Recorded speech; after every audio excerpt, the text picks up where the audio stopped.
Hi everyone, and welcome to Emborg Home Baking. I'm Jessica Ting from Miss Shortcakes, and today's recipe might actually sound complicated, but it's actually not. It's burnt Basque cheesecake. Now let's prepare our cake tin first and foremost. We have a 7-inch cake tin here, which is suitable for this recipe today. I'm going to grease it with some unsalted butter. Just make sure you get all of the sides covered with the butter. So now we're going to talk about the parchment paper. We need 2 pieces. I'm going to just push the parchment in and just press into the corners of the tins. And then the next layer, push in. No need for perfection. So if you've got a bit of an overhang here, you can just trim it. And that's it. My tin is prepared, and I'll set that aside now. So first of all, we'll talk about the cream cheese. So of course I'm using Emborg. It's the European style cream cheese. Okay, and it's also very soft in quality, so it's perfect for this recipe. Okay, so now we're going to cream the cream cheese with the sugar, and we're not using the whisk because we're not going to incorporate any air into this mix. Okay, so all in. I'll start the creaming method out slowly, and then I'm going to add in the sugar. So all in. At this point, good quality vanilla, about 1 teaspoon. It looks like it's very creamy now. So this is what we're looking for. A very smooth cream cheese with a velvety texture. So that's good. In with the eggs. We're going to slowly put in the eggs one at a time. And once that's combined, in goes the other.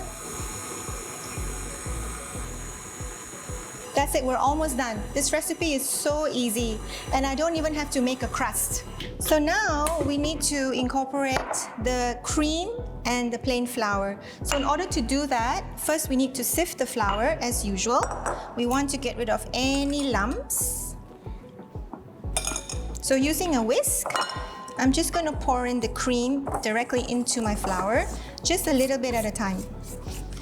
If you add the plain flour directly into your cheesecake mix, it will definitely lump up, so you don't want that. So that's why we need to do it slowly and gradually. I'll just add in the remaining portion of my cream now. And so there you go. It's a nice, smooth batter, and that's what you want.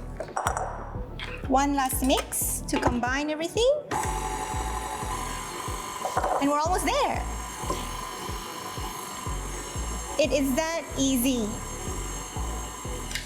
Okay, we're good. Done. So this is what your mix should look like. It should be very creamy. It should be very liquid as well. I'll just grab my prepared tin and a baking tray, and we're just gonna pour it right in. So straight into a very hot oven. We want to burn the cheesecake, okay? We're looking for a very dark, caramelized color and crust. So 210°C, make sure your oven is hot and ready to go. Ah, look at that. It's burning. And there you have it. Our burnt Basque cheesecake is done. It's got a beautiful caramelized top. It's slightly burnt, but not overly burnt. You don't want it any darker than this, or it's going to taste bitter. And you also still have that soft jiggle there in the center. And that's what you want. So now we have to be patient, leave it out for 1 hour, and then we can put it in the fridge and then enjoy. Here's one I made yesterday. As you can see, it's fully set. It's chilled. Let's open up this baby. I can't wait to see.